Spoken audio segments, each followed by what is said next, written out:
नमस्कार दोस्तों, स्वागत है आप सभी का Vijay Singh study group channel में। मैं विजय सिंह और फ्रेंड्स लक्ष्मीकांत की पॉलिटी सीरीज अपनी चल रही है और पिछले लेक्चर में हमने कंप्लीट किया भारत के संविधान की विशेषताओं का पहला भाग। और फ्रेंड्स आज हम चर्चा करने वाले हैं भारतीय संविधान की विशेषताओं के दूसरे भाग की।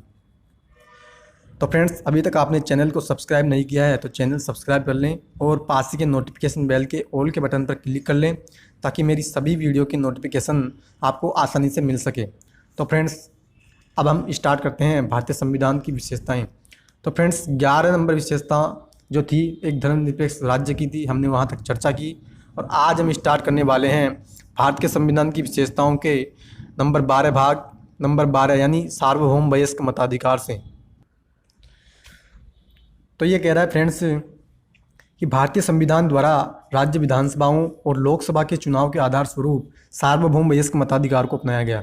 यानी कि फ्रेंड्स ये कह रहा है कि राज्य के जो विधानसभा चुनाव होते हैं और लोकसभा चुनाव उसी को ध्यान में रखते हुए जो है भारत में सभी लोगों को वोट देने का अधिकार दिया गया था। हर वह व्यक्ति जिसकी उम्र कम से कम 18 वर्ष है उसे धर्म, जाति, लिंग, साक्षरता अथवा संपदा इत्यादि के आधार पर कोई भेदभाव के बिना मतदान करने का अधिकार है। यानी कि मित्रों ये कह रहा है कि भारत में अगर कोई भी व्यक्ति जिसकी अगर आयु 18 साल की अगर हो जाती है तो वो व्यक्ति भारत में वोट देने के लायक हो जाता है। और उस व्यक्ति के साथ वो किसी भी धर्म का हो या किसी भी जाति या लिंग, चाहे महिला हो या पुरुष हो या ट्रांसजेंडर ही क्यों न हो, तो सभी लोगों को भारत में जो है वोट देने का अधिकार दिया गया है। और फ्रेंड्स कह रहा है कि वर्ष 1989 में 61वें संविधान संशोधन अधिनियम 1988 के द्वारा वोटिंग करने की उम्र को 21 साल से घटा करके 18 वर्ष कर दिया गया। यानी कि मित्रों भारत में जो वोट देने की पहली आयु थी वो 21 साल थी, यानी 21 साल से कम उम्र का व्यक्ति भारत में वोट नहीं दे सकता था। लेकिन 61वां संविधान संशोधन अधिनियम 1988 लाया गया 1989 में और उसी के माध्यम से जो है 21 वर्ष से घटा करके भारत में वोट देने की आयु 18 साल कर दी गई। और फ्रेंड्स नेक्स्ट विशेषता की अपन बात करें तो ये कह रहा है कि एकल नागरिकता, यानी भारत में जो है नागरिकता वो होती है वो भारत में केवल एक ही नागरिकता है, यानी केवल भारत की नागरिकता है। यद्यपि भारतीय संविधान फेडरल है और दो लक्षणों एकल व संघीय का प्रतिनिधित्व करता है, मगर इसमें केवल एकल नागरिकता का प्रावधान है, अर्थात भारतीय नागरिकता। यानी भारत में जो है किसी भी व्यक्ति हो उसको नागरिकता ओनली भारत की ही मिलती है, यानी अलग से राज्य की कोई नागरिकता भारत में नहीं दी जाती। अगर भारत में कोई भी नागरिक है तो वो भारत का नागरिक है।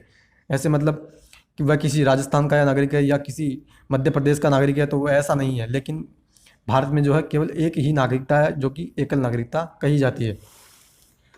और फ्रेंड्स नेक्स्ट कह रहा है कि दूसरी ओर अमेरिका जैसे देशों में प्रत्येक व्यक्ति के पास न केवल देश की नागरिकता होती है बल्कि वह जिस राज्य में रहता है उसकी भी नागरिकता उसके पास होती है। यानी कि अमेरिका के अंदर जो है कोई भी व्यक्ति होगा उसके पास अमेरिका की नागरिकता तो होती है, लेकिन उसके साथ साथ वह जिस राज्य में रहता है उसकी भी उसके पास नागरिकता होती है। इसलिए वह अधिकारों के दो समूहों का लाभ उठाता है, पहला राष्ट्रीय सरकार द्वारा प्रदत्त और दूसरा राज्य सरकार द्वारा प्रदत्त। यानी कि अमेरिका में कोई भी व्यक्ति होगा वो दो प्रकार से बेनिफिट उठाएगा। यानी एक तो भारत में एक तो जो है अमेरिका की सरकार किसी भी प्रकार की योजना चलाएगी तो वो उसका लाभ उठाएगा, और एक राज्य की सरकार वहाँ की जो योजनाएं चलाएगी वो उनका लाभ उठाएगा। तो फ्रेंड्स नेक्स्ट कह रहा है कि स्वतंत्र निकाय, यानी भारतीय संविधान केवल विधायिका, कार्यपालिका व सरकार न्यायिक अंग ही उपलब्ध कराता है बल्कि यह कुछ स्वतंत्र निकायों की भी स्थापना करता है। यानी कि मित्रों ये कह रहा है कि भारत का जो संविधान है वो विधायिका, कार्यपालिका और न्यायपालिका ये तीन अंगों को तो उपलब्ध कराता ही है, लेकिन साथ ही साथ कुछ स्वतंत्र निकाय भी ऐसे हैं जिनकी भारत का संविधान जो है स्थापना करता है। इन्हें संविधान ने भारत सरकार के लोकतांत्रिक तंत्र के महत्वपूर्ण स्तंभों के रूप में परिकल्पित किया है। ऐसे कुछ स्वतंत्र निकाय निम्नलिखित है। यानी कि मित्रों ये कह रहा है कि ये जो स्वतंत्र निकाय हैं वो भारत में लोकतंत्र का जो महत्वपूर्ण स्तंभ है उसको जो है बनाए रखने में सहायक होते हैं। और फ्रेंड्स बता रहा है कि कौन कौन से स्वतंत्र निकाय भारत में है। तो पहला बता रहा है कि संसद राज्य विधानसभाओं, भारत के राष्ट्रपति और भारत के उपराष्ट्रपति के लिए स्वतंत्र और निष्पक्ष चुनाव सुनिश्चित करने हेतु निर्वाचन आयोग। यानी कि मित्रों निर्वाचन आयोग की भी भारत का संविधान आर्टिकल 324 के तहत स्थापना करता है ताकि संसद का चुनाव हो या राज्य विधानसभा या राष्ट्रपति और उपराष्ट्रपति के चुनाव आसानी से और निष्पक्ष रूप से किए जा सकें।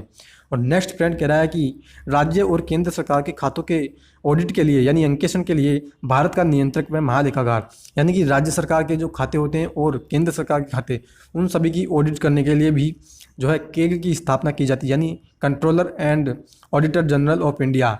आर्टिकल 348 के तहत जो है इसकी स्थापना की जाती है। ये जनता के पैसे के संरक्षक होते हैं और सरकार द्वारा किए गए खर्चों की वैधानिकता और उनके उचित होने पर टिप्पणी करते हैं। यानी कि मित्रों, केग जो होता है वो सरकार के जो सभी खर्च होते हैं उनकी वैधानिकता की जांच करता है। और फ्रेंड्स, नेक्स्ट कह रहा है संघ लोक सेवा आयोग, यानी कि यह अखिल भारतीय सेवाओं व उच्च स्तरीय केंद्र सेवाओं के लिए भर्ती हेतु परीक्षाओं का आयोजन करता है तथा अनुशासनात्मक मामलों पर राष्ट्रपति को सलाह देता है। यानी कि मित्रों, जो है संघ लोक सेवा आयोग अखिल भारतीय सेवाएं अनुच्छेद 312 के तहत अखिल भारतीय सेवाओं की भारत में स्थापना की गई है। तो उन्हीं के लिए जो है उन्हीं की भर्ती के लिए, अखिल भारतीय सेवाओं की भर्ती के लिए संघ लोक सेवा आयोग की भी स्थापना भारत में की गई है।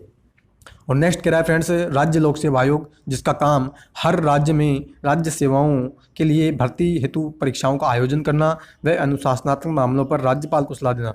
यानी कि मित्रों, आर्टिकल जो है 312 उसी में राज्य लोक सेवा आयोग के तहत राज्य में भर्ती प्रक्रियाओं के लिए भी राज्य लोक सेवा आयोग की स्थापना का प्रावधान किया गया है ताकि परीक्षाओं का आयोजन किया जा सके। और अगर किसी भी प्रकार की अनुशासनात्मक मामला होता है तो वह राज्य लोक सेवा आयोग राज्यपाल को सलाह देता है। विभिन्न प्रावधानों यथा कार्यकाल की सुरक्षा, निर्धारित सेवा शर्तें, भारत की संचित निधि पर भारित व्यय इत्यादि के माध्यम से संविधान इन निकायों की स्वतंत्रता सुनिश्चित करता है। यानी कि मित्रों, ये कह रहा है कि ये जो स्वतंत्र निकाय है, जैसे कि निर्वाचन आयोग हो गया या अखिल भारतीय सेवाओं के भर्ती के लिए संघ लोक सेवा आयोग हो गया, तो इन सभी के लिए जो है वेतन भत्ते हो गई, सभी भारत की संचित निधि पर भारित होते हैं ताकि इनकी स्वतंत्रता सुनिश्चित हो सके। और फ्रेंड्स, नेक्स्ट की बात करें तो नेक्स्ट कह रहा है कि आपातकालीन प्रावधानों की भी भारतीय संविधान की एक प्रमुख विशेषता है। आपातकाल की स्थिति से प्रभावशाली ढंग से निपटने के लिए भारतीय संविधान में राष्ट्रपति के लिए बृहद आपातकालीन प्रावधानों की व्यवस्था है। यानी कि मित्रों, अगर किसी भी प्रकार की भारत में कोई भी इमरजेंसी सिचुएशन आ जाए तो उस स्थिति से एक प्रभावशाली ढंग से निपटा जा सके, तो इसलिए राष्ट्रपति को कुछ आपातकालीन शक्तियाँ प्रदान की गई है।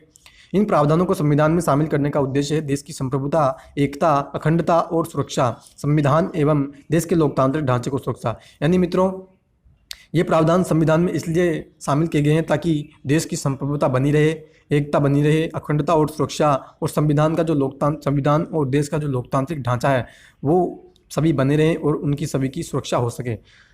और फ्रेंड्स, नेक्स्ट कह रहा है कि संविधान में 3 प्रकार के आपातकाल की विवेचना की गई है। पहला है राष्ट्रीय आपातकाल, जो कि युद्ध, आक्रमण अथवा सशस्त्र विद्रोह पैदा हुई राष्ट्रीय शांति की व्यवस्था। यानी कि मित्रों, आर्टिकल 352 की बात कर रहा है कि आर्टिकल 352 के तहत राष्ट्रीय आपातकाल की चर्चा की गई है, जो कि 3 प्रकार से लगाया जा सकता है, या युद्ध हो, या अगर आक्रमण हो, या फिर सशस्त्र विद्रोह के आधार पर राष्ट्रीय आपातकाल की घोषणा की जाती है। नेक्स्ट फ्रेंड कह रहा है कि राज्य में आपातकाल, यानी राष्ट्रपति शासन की बात की जा रही है कि राज्यों में संवैधानिक तंत्र की विफलता या केंद्र के निर्देशों का अनुपालन करने में असफलता। यानी कि मित्रों, राज्य में राष्ट्रपति शासन जो लगाया जाता है वो 2 अनुच्छेदों के तहत लगाया जाता है। एक तो अनुच्छेद 355 और एक है अनुच्छेद 365। देखिए, 356 के तहत जो राज्य में आपातकाल यानी राष्ट्रपति शासन लगाया जाता है वो राज्य में संवैधानिक तंत्र की असफलता के कारण लगाया जाता है, और 365 के तहत जो राज्य में राष्ट्रपति शासन लगाया जाता है वो अगर केंद्र के द्वारा राज्यों को कोई निर्देश दिए जाएं और राज्य उन निर्देशों को पालन करने से मना कर दें, तो उस स्थिति में आर्टिकल 365 के तहत राज्य में राष्ट्रपति शासन लगा सकता है। और फ्रेंड्स, नेक्स्ट कह रहा है कि वित्तीय आपातकाल, यानी भारत की वित्तीय स्थिरता या प्रत्यय संकट में हो। आर्टिकल 360 के तहत भारत में वित्तीय आपातकाल की घोषणा की जाती है राष्ट्रपति के द्वारा। और मित्रों, ये कह रहा है कि अगर वित्तीय स्थिरता यानी कि भारत में जो आर्थिक स्थिति या आर्थिक जो स्थिरता है वो अगर डगमगा जाए तो भारत में वित्तीय आपातकाल की राष्ट्रपति घोषणा कर सकता है। और फ्रेंड्स, नेक्स्ट विशेषता की बात करें तो नेक्स्ट के लिए कह रहा है कि त्रिस्तरीय सरकार, यानी कि मूल रूप से अन्य संघीय संविधानों की तरह भारतीय संविधान में 2 स्तरीय राज्य व्यवस्था है और संगठन के संबंध में प्रावधान और केंद्र एवं राज्यों की अंतरिक्ष शक्तियाँ अंतर्विष्ट थी।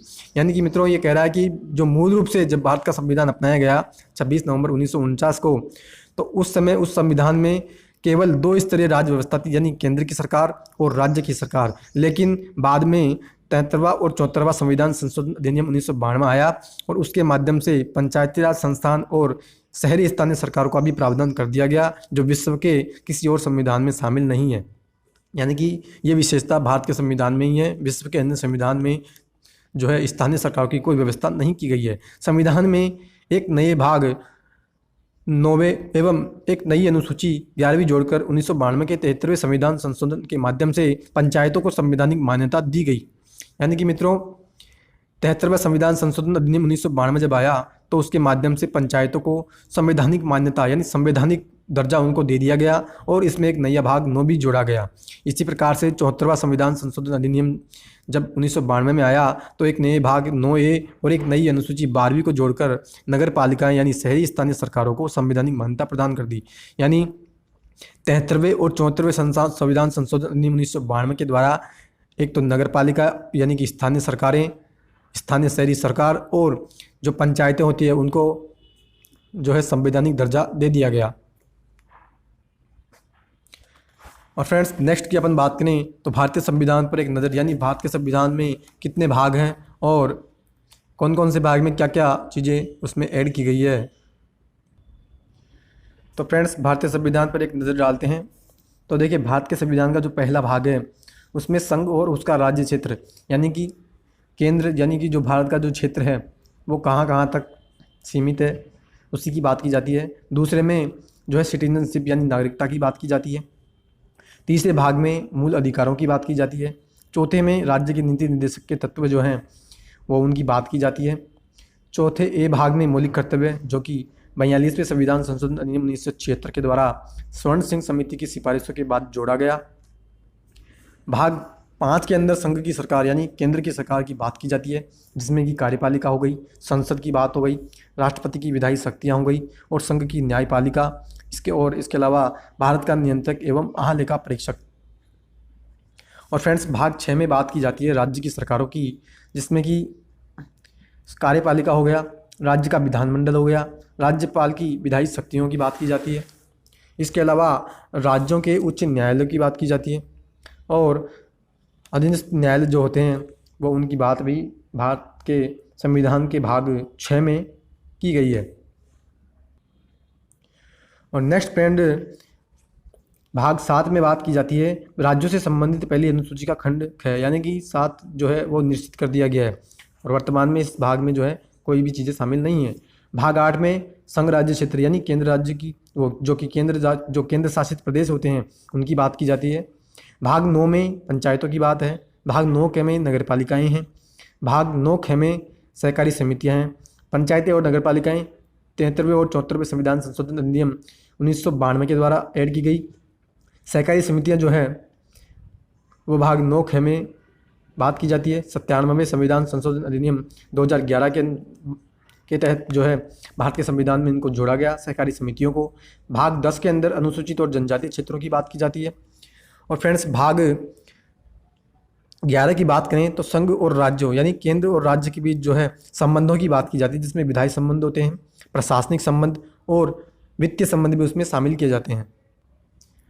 और नेक्स्ट की अपन बात करें तो भाग 12 के अंदर वित्त संपत्ति संविदाएं यानी वित्त से संबंधित पैसों से संबंधित जो भी लेन देन या चीज़ें होती हैं वो भाग 12 में उसकी बातें की गई है।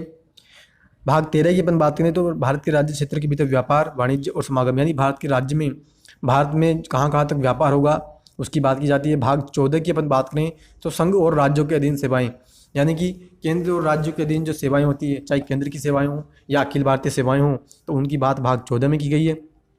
भाग 14 में अधिकरण यानी ट्रिब्यूनल्स की बात की जाती है, जो कि जैसे कि राष्ट्रीय हरित न्यायाधिकरण हो गया या नेशनल कंपनी लॉ ट्रिब्यूनल हो गया, उसकी बात भाग 14 में की गई है। यह भी 42वां संविधान संशोधन अधिनियम 1976 के द्वारा ही जोड़ा गया भारत के संविधान में। भाग 15 की अपन बात करें तो भाग 15 में निर्वाचन की बात की जाती है, यानी कि चुनाव हो गए या चुनाव आयोग की बात की जाती है। भाग 16 में कुछ वर्गों से संबंधित विशेष प्रावधान है, यानी कुछ वर्ग जैसे कि अनुसूचित जाति हो गई या अनुसूचित जनजाति हो गई, तो उससे संबंधित जो है कुछ वर्गों से संबंधित इसमें बात की जाती है। भाग 17 की अपन बात करें तो राजभाषा यानी भाग 17 में भारत में जो भाषाएं होगी संघ की कौन सी भाषा होगी या सर्वोच्च न्यायालय या उच्च न्यायालय कौन सी भाषा में काम करेंगे, तो उन समय की बात भाग 17 में की गई है। फ्रेंड्स, भाग 18 की अपन बात करें तो भाग 18 में आपातकालीन उपबंधों की बात की जाती है, यानी जो राष्ट्रीय आपातकाल हो गया या राष्ट्रपति शासन या वित्तीय आपात की अपन बात करें तो भाग 18 में उन सभी की चर्चा की गई है। और फ्रेंड्स, भाग 19 की अपन बात करें तो ये प्रकीर्ण है, यानी जो कुछ भी इन भागों के अलावा कोई भी जो विषय होते हैं वो इस भाग 19 में डाल दिए जाते हैं। और भाग 20 में संविधान के संशोधन, यानी संविधान में कौन कौन सी प्रक्रिया के माध्यम से हम संसद के माध्यम से संशोधन कर सकते हैं, तो वो संविधान के संशोधन की बात भी भाग 20 में की गई है। भाग 21 की बात करें तो अस्थायी संग्रमणशील और विशेष उपबंध, यानी जो जम्मू कश्मीर के लिए जो अस्थायी संबंध, जम्मू कश्मीर के लिए जो अस्थायी उपबंध लगाया गया था वो उसी की बात भाग 21 में की गई थी। लेकिन हालांकि अस्थायी जो उपबंध था आर्टिकल 370 को जो है अब हटा दिया गया है। भाग 22 की अपन बात करें तो फ्रेंड्स, भाग 22 में संक्षिप्त नाम, हिंदी में प्राधिकृत पाठ और निरसन की बात की गई है। और फ्रेंड्स, ये नीचे दिया गया है कि भाग 7 को 7वें संविधान संशोधन अधिनियम 1956 द्वारा विलोपित कर दिया गया, यानी भाग 7 जो है उसको तो 7वें संविधान संशोधन अधिनियम 1956 के द्वारा हटा दिया गया। दूसरी ओर भाग 14 के और दूसरी ओर कह रहा है कि भाग 4 के और भाग 14 के दोनों का समावेशन 42वें संविधान संशोधन अधिनियम 1976 द्वारा किया गया है। हालांकि ये मैंने आपको पहले ही बता दिया है। जबकि भाग 9 के का समावेश 74वें संविधान संशोधन अधिनियम 1992 द्वारा और भाग 9 के का 97वें संविधान संशोधन अधिनियम 2011 द्वारा जोड़ा गया। ये भी मैंने अभी आपसे चर्चा की है। और फ्रेंड्स, ये कुछ भारत के संविधान के महत्वपूर्ण अनुच्छेद हैं। महत्वपूर्ण अनुच्छेदों की बात करें तो देखिए, महत्वपूर्ण अनुच्छेदों की बात की जा रही है कि भारत के संविधान के कौन कौन से महत्वपूर्ण अनुच्छेद हैं। तो भारत के संविधान के महत्वपूर्ण अनुच्छेद, पहला संघ का नाम और राज्य क्षेत्र की बात कर रहा है। तीसरा अनुच्छेद की बात कर रहा है कि नए राज्यों का निर्माण कैसे होगा और वर्तमान राज्यों के क्षेत्र या सीमाओं का नामों या उनके नाम में परिवर्तन कैसे किया जा सकता है। अनुच्छेद 13 कह रहा है कि मूल अधिकारों को असंगत या उनका अल्पीकरण करने की विधियाँ, यानी मूल अधिकारों को अगर कोई भी विधि हनन करती हो तो वो उस विधि को जो है समाप्त करने की बात या उसको कम करने की बात अनुच्छेद 13 में की गई है। तो फ्रेंड्स, ये सभी प्रावधान भारत के संविधान के महत्वपूर्ण अनुच्छेद हैं। और इसके अलावा अगर हम देखें तो ये यहाँ भी भारत के संविधान के महत्वपूर्ण अनुच्छेदों की इसमें बात की गई है। और फ्रेंड्स, नेक्स्ट अपन चलते हैं संविधान की अनुसूचियों पर। देखिए, संविधान की अनुसूचियाँ बहुत महत्वपूर्ण हैं और संविधान की अनुसूचियाँ तो आपको जो है हर स्थिति में याद ही होनी चाहिए। तो फ्रेंड्स, पहली अनुसूची की अपन बात करें तो पहली अनुसूची में राज्यों के नाम और उसके न्यायिक क्षेत्र की बात की जाती है, यानी राज्यों का नाम किस प्रकार से रखा जाएगा या उनकी सीमाएं कहाँ तक निर्धारित होगी, उसकी बात भारत के संविधान की अनुसूची 1 में की गई है। और नेक्स्ट की अपन बात करें तो फ्रेंड्स, दूसरी अनुसूची जो है भत्तों से संबंधित है, यानी विशेषाधिकार भत्ते और उनसे संबंधित प्रावधान है। और उसमें बात की जाती है कि भारत के राष्ट्रपति के भत्ते या राज्यों के राज्यपाल, लोकसभा के अध्यक्ष या उपाध्यक्ष या राज्यसभा के सभापति या उपसभापति, राज्य विधानसभा के अध्यक्ष या उपाध्यक्ष, राज्य विधान परिषदों के सभापति या उपसभापति, सर्वोच्च न्यायालय के न्यायाधीश और उच्च न्यायालय के न्यायाधीश और भारत के नियंत्रक एवं महालेखा परीक्षक, ये सभी जो प्रशासनिक पद हैं उन सभी के लिए परिलब्धियाँ और भत्तों की इसमें बात की जा रही है। और फ्रेंड्स, तीसरी अनुसूची की अपन बात करें तो तीसरी अनुसूची कह रहा है शपथ से संबंधित है, यानी संघ का मंत्री या संसद का कोई निर्वाचन अभ्यर्थी या संसद का सदस्य या फिर सर्वोच्च न्यायालय का न्यायाधीश ही क्यों न हो, या भारत के केंद्र की अपन बात करें या राज्य मंत्री की बात करें या राज्य विधानमंडल के निर्वाचन के लिए अभ्यर्थी या राज्य विधानमंडल का सदस्य हो या उच्च न्यायालय को कोई न्यायाधीश हो, इन सभी के लिए शपथ की बात भारत के संविधान के अनुसूची 3 में की गई है। और फ्रेंड्स, नेक्स्ट अनुसूची चौथी अनुसूची की बात करें तो चौथी अनुसूची राज्य और केंद्र शासित प्रदेशों के लिए राज्यसभा में सीटों का आवंटन, यानी राज्य और केंद्र शासित प्रदेशों की राज्यसभा में कितनी कितनी सीटें होगी वो सभी का निर्धारण चौथी अनुसूची में किया गया है। और मित्रों 5वीं अनुसूची में अनुसूचित और जनजातीय क्षेत्रों के प्रशासन की बात की गई है, यानी अनुसूचित और जनजातीय जो क्षेत्र होते हैं उनमें प्रशासन किस प्रकार से चलाया जाएगा और कौन चलाने के लिए वहाँ निर्धारित होगा, उसी की बात संविधान की अनुसूची 5 में की गई है। और फ्रेंड्स 6वीं अनुसूची में असम त्रिपुरा मेघालय और मिजोरम राज्यों के जनजातीय क्षेत्रों के प्रशासन के बारे में उपबंध है। यानी कि मित्रों 6वीं अनुसूची जो है असम, त्रिपुरा, मेघालय और मिजोरम में जो जनजातीय क्षेत्र हैं उनके प्रशासन के संबंध में बात की गई है, जबकि 5वीं अनुसूची में जो है सभी जो भी राज्य हैं और वहाँ अनुसूचित जनजातीय क्षेत्र हैं असम, त्रिपुरा, मेघालय और मिजोरम के अलावा, तो उनसे संबंधित जो है प्रावधान 5वीं अनुसूची में किए गए हैं। और फ्रेंड्स 7वीं अनुसूची जो है वो संघ सूची है, राज्य सूची और संवर्धित सूची से संबंधित, यानी केंद्रीय विषय कौन कौन से होंगे, राज्य के कौन कौन से विषय हैं, और संवर्धित सूची जिसमें कि राज्य और केंद्र दोनों कानून बना सकते हों, ऐसे कौन से विषय होंगे, वो 7वीं अनुसूची में इन सभी का उल्लेख किया गया है। और मित्रों 8वीं अनुसूची में 22 भाषाओं की चर्चा की गई है कि संविधान में 22 भाषाओं को मान्यता प्रदान की गई है। हालांकि ये कह रहा है कि मूल रूप से तो संविधान में 14 भाषाएं थी, लेकिन वर्तमान में जो है 22 भाषाएं भारत के संविधान में शामिल हैं। और मित्रों ये कह रहा है कि बोडो, डोगरी, मैथिली और संताली, इन 4 भाषाओं को भारत के संविधान में 92वें संशोधन अधिनियम 2003 के द्वारा भारत के संविधान में जोड़ा गया, इन 4 भाषाओं को। और उड़िया जो भाषा है उसका नाम बदल करके 2011 में ओडिया कर दिया गया। और फ्रेंड्स 9वीं अनुसूची की अपन बात करें तो 9वीं अनुसूची भूमि सुधार और जमींदारी प्रणाली के उन्मूलन से संबंधित राज्य विधानमंडल और अन्य मामलों से संबंधित संसद के अधिनियम और विनियमन, यानी कि जो भूमि सुधार जो होते हैं, जो कि भारत की आज़ादी के बाद सबसे पहले भूमि सुधार कानून लाए गए, तो उन सभी की बात 9वीं अनुसूची में की गई है। इसके अलावा 9वीं अनुसूची में राज्य के विधानमंडल या कोई भी संसद का जो अधिनियम बनाया जाता है वो 9वीं अनुसूची में अगर डाल दिया जाता है तो न्यायाधीश या न्यायपालिका जो होती है वो उन कानूनों का विश्लेषण या उन कानूनों पर कोई भी टिप्पणी नहीं कर सकती। तो उस सभी की चर्चा 9वीं अनुसूची में की गई है। फिर नेक्स्ट कह रहा है कि फ्रेंड्स 10वीं अनुसूची की अपन बात करें तो 10वीं अनुसूची में दल बदल के आधार पर संसद और विधानसभा के सदस्यों की निरर्हता के बारे में उपबंध, इस अनुसूची को 52वें संविधान संशोधन अधिनियम 1985 द्वारा जोड़ा गया। यानी कि मित्रों 10वीं अनुसूची जो है वो दल बदल, यानी कोई एक नेता दूसरी पार्टी में अगर चला जाए तो उसकी जो सदस्यता है वो रद्द हो जाती है, उसी की बात 10वीं अनुसूची में की गई है। इसको जो है 52वें संविधान संशोधन अधिनियम 1985 द्वारा जोड़ा गया था। और मित्रों 11वीं अनुसूची जो है पंचायतों की शक्तियाँ, प्राधिकार और जिम्मेदारियों की बात उसमें की गई है, जिसको कि 73वें संशोधन अधिनियम 1992 द्वारा जोड़ा गया। और मित्रों 12वीं अनुसूची जो है नगर पालिकाओं की शक्तियाँ, प्राधिकार और जिम्मेदारों, यानी जो शहरी स्थानीय सरकार है जैसे नगर पालिकाएँ या नगर निगम, उन सभी की चर्चा 12वीं अनुसूची में की गई है। तो मित्रों ये थी भारत के संविधान की 12 अनुसूचियाँ। और मित्रों अगर अपन बात करें संविधान के स्रोत, यानी संविधान में जितने भी प्रावधान हैं वो कहाँ से लिए गए हैं, तो उन सभी की अपन बात करें तो पहला ये कह रहा है कि भारत शासन अधिनियम 1935 से संघीय तंत्र यानी संघीय सिस्टम, यानी कि जो केंद्र में शक्तियों का और राज्यों में शक्तियों का जो विभाजन है, उन सभी की बात भारत शासन अधिनियम 1935 से ली गई है। फिर कह रहा है कि नेक्स्ट राज्यपाल का कार्यालय, न्यायपालिका, लोक सेवा आयोग और आपातकालीन जो उपबंध है वे सभी भी भारत शासन अधिनियम 1935 से ही लिए गए हैं।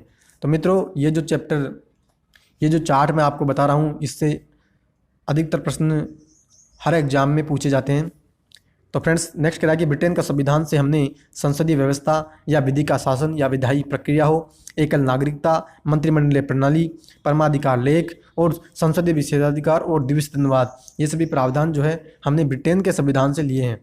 और नेक्स्ट कह रहा है कि यूएसए का जो संविधान है उससे हमने मूल अधिकार ग्रहण किए हैं। ये तो आपको पता ही होगा, अक्सर एग्जाम में पूछा जाता है कि हमने मूलाधिकार कौन से देश से ग्रहण किए। इसके अलावा न्यायपालिका की स्वतंत्रता की अपन बात करें या न्यायिक समीक्षा यानी न्यायिक पुनरावलोकन का सिद्धांत की बात करें, उपराष्ट्रपति का पद, उच्चतम न्यायालय उच्च न्यायालय के न्यायाधीशों का पद से हटाया जाना और राष्ट्रपति पर महाभियोग, ये सभी प्रावधान भी हमने यूएसए के संविधान से ही ग्रहण किए हैं। इसके अलावा फ्रेंड्स कह रहा है कि आयरलैंड के संविधान से हमने क्या चीज़ें ग्रहण की, तो राज्य के नीति निर्देशक सिद्धांत यानी लोक कल्याणकारी राज्य के निर्माण के लिए जो हमने 35 से लेकर के अनुच्छेद 35 से लेकर के अनुच्छेद 51 तक जो सिद्धांत जो अनुच्छेद हैं वो राज्य के नीति निर्देशक तत्वों के अंतर्गत शामिल किए जाते हैं, तो उसी की बात कर रहा है कि ये हमने आयरलैंड के संविधान से ग्रहण किए हैं। इसके अलावा राष्ट्रपति की निर्वाचन की पद्धति यानी राष्ट्रपति का निर्वाचन कौन सी प्रक्रिया से होगा, और इसके अलावा राज्यसभा के लिए सदस्यों का नामांकन यानी राज्यसभा में सदस्यों का नामांकन जो होगा वो भी हमने आयरलैंड के संविधान से ही ग्रहण किए हैं। और नेक्स्ट कनाडा का संविधान। मित्रों, कनाडा के संविधान से हमने सशक्त केंद्र के साथ संघीय व्यवस्था यानी एक केंद्र सशक्त है, सभी निर्णय लेगा, उसके साथ जो है फेडरल सिस्टम जो हमने लिया है वो कनाडा के संविधान से हमने लिया है। इसके अलावा अवशिष्ट शक्तियों का केंद्र में निहित होना, केंद्र के द्वारा राज्य के राज्यपालों की नियुक्ति करना और उच्चतम न्यायालय का परामर्शी न्याय निर्णय भी हमने कनाडा के संविधान से ही ग्रहण किया है। इसके अलावा मित्रों अपन बात करें तो ऑस्ट्रेलिया के संविधान से हमने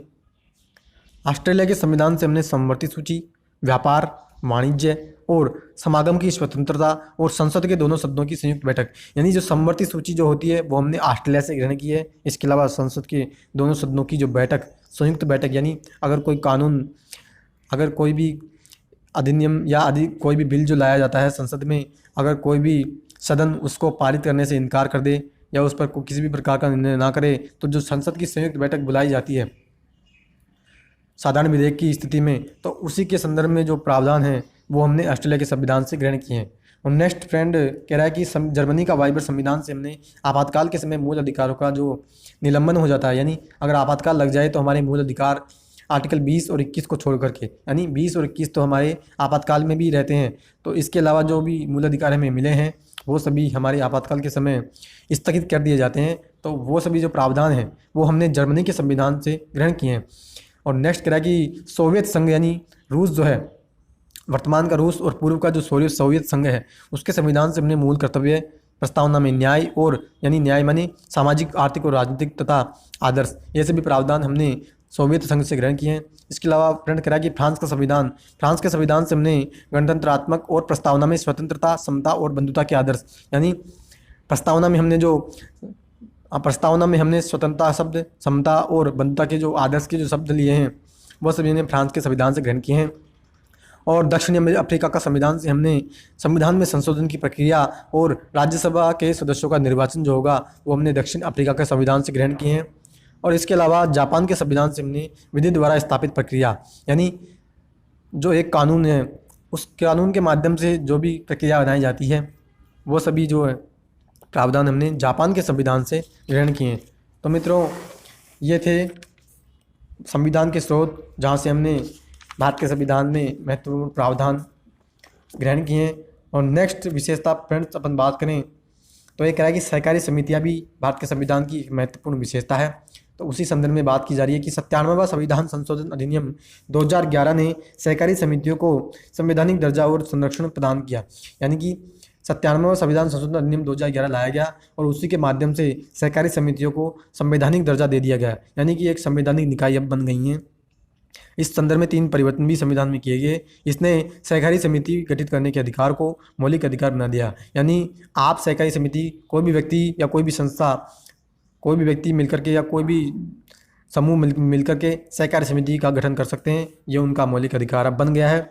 इसके अलावा इसने एक नया राज्य का नीति निर्देशक तत्व जोड़ा, यानी सहकारी समितियों के प्रोत्साहन देने के लिए, यानी भारत के संविधान में एक नया नीति निर्देशक तत्व भी जोड़ा गया है 43B के तहत।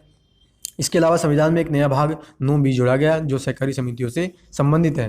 तो फ्रेंड्स, ये थी भारत के संविधान की महत्वपूर्ण विशेषताएं, जो कि 17 विशेषताओं की हमने चर्चा की।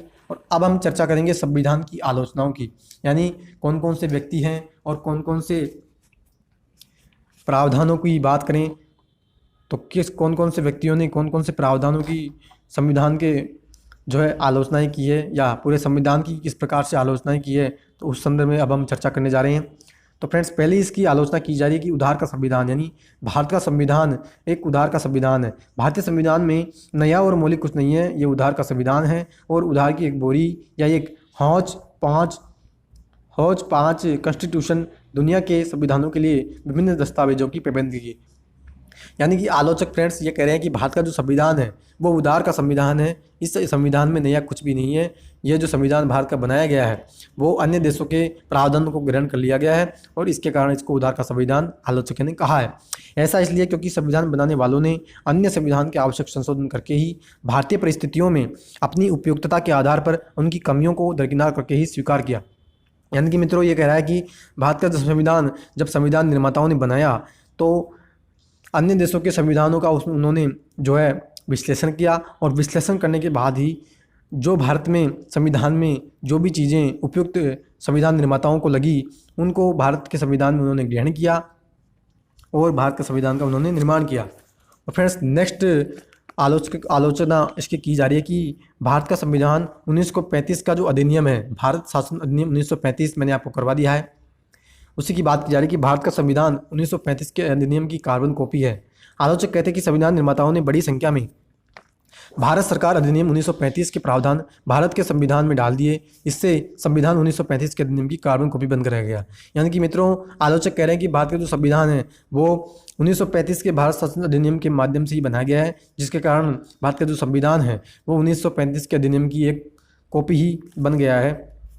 इसी संदर्भ में आलोचक कहते हैं कि इसी संदर्भ में आलोचनाओं का जब संविधान सभा में बी आर अम्बेडकर ने उत्तर दिया, यानी कि इन आलोचनाओं का जब बी आर अम्बेडकर ने उत्तर दिया तो उन्होंने क्या कहा? उन्होंने कहा कि जहाँ तक इस आरोप की बात है कि प्रारूप संविधान में भारत सरकार अधिनियम 1935 का अच्छा खासा हिस्सा शामिल कर लिया गया है, मैं समालोचना नहीं करूँगा।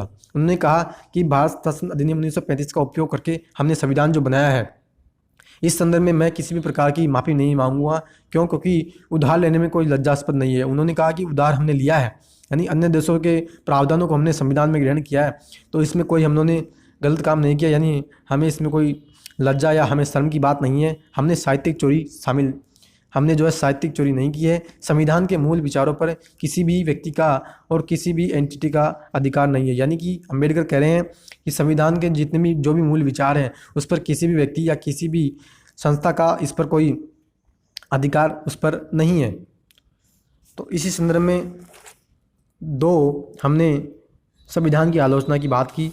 और फ्रेंड्स तीसरी आलोचना की जा रही है कि अभारतीय और भारतीयता विरोधी, यानी भारत के संविधान को भारतीय विरोधी बताया जा रहा है। आलोचकों के अनुसार भारत का संविधान अभारतीय या भारतीयता विरोधी है। यानी कि मित्रों भारत के संविधान को भारतीयता विरोधी बताया जा रहा है क्योंकि यह भारत की राजनीतिक परंपराओं अथवा भावनाओं का प्रतिनिधित्व नहीं करता। यानी कि मित्रों ये कह रहे हैं कि भारत का जो संविधान है वो भारत की राजनीतिक जो परंपराएं हैं उन और जो लोगों की भावनाएं हैं उनको यह संविधान उनका प्रतिनिधित्व नहीं करता। उनका कहना है कि संविधान की प्रकृति विदेशी है, जिससे यह भारतीय परिस्थितियों के लिए उपयुक्त और अकारण है। यानी कि यह कह रहे हैं कि भारत की जो संविधान बनाया गया वो संविधान जो है विदेशों से अधिकतर उनके प्रावधानों का उपयोग करके ही भारत के संविधान का निर्माण किया गया है, जिसके कारण भारत के संविधान को जो है विदेशी प्रकृति के रूप में बताया जा रहा है। इस संदर्भ में के हनुमंथैया कहते हैं कि हम वीणा या सितार का संगीत चाहते थे, लेकिन हम एक इंग्लिश बैंड का संगीत सुन रहे हैं। यानी कि के हनुमंथैया ने ये कहा कि हम जो है एक वीणा या सितार का संगीत चाहते थे, यानी वीणा या सितार जो है उसका संगीत हम चाहते थे, लेकिन हमने जो है इंग्लिश बैंड का संगीत सुना। यानी अंग्रेजों जो दूसरे देशों के जो संविधान हैं उनसे हमने प्रावधानों को ग्रहण करके हमने संविधान का निर्माण किया।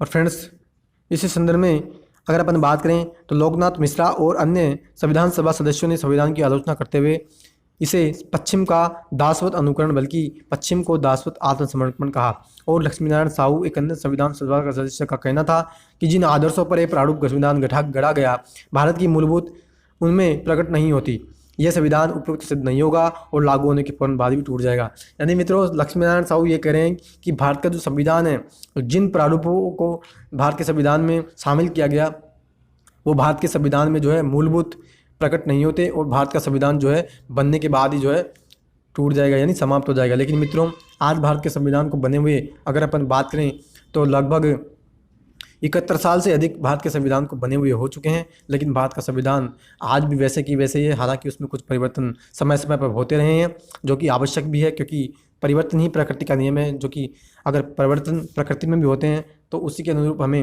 अपने नियमों और कानूनों में भी परिवर्तन हमें करने पड़ते हैं। तो फ्रेंड्स, नेक्स्ट आलोचना की अपन बात करें तो ये कह रहा है कि गांधीवादी से दूर संविधान, यानी भारत के संविधान को गांधीवादी जो आदर्श थे, जो गांधी जी ने राम राज्य की गांधी जी ने जो कल्पना की थी, उसी की बात की जा रही है कि आलोचकों के अनुसार भारत का संविधान गांधीवादी दर्शन और मूल्यों को प्रतिबिंबित नहीं करता। यानी गांधी जी के जो आदर्श थे उनको भारत का संविधान जो है प्रतिबिंबित नहीं करता। जबकि गांधी जी हमारे राष्ट्रपिता हैं, उनका कहना था कि संविधान ग्राम पंचायत तथा जिला पंचायतों के आधार पर निर्मित होना चाहिए। ये कहे कि गांधी जी ये चाहते थे कि जो संविधान भारत का बने वो जिला पंचायतों के आधार पर ही बने। इस संदर्भ में के हनुमंतैया कहते हैं कि ये वही संविधान है जिससे महात्मा गांधी नहीं चाहते थे, नए संविधान को उन्होंने विचार किया। यानी कि के हनुमंतैया कह रहे हैं कि मित्रों, यह संविधान जो भारत का बना, उस संविधान को गांधी जी ने कभी नहीं चाहा।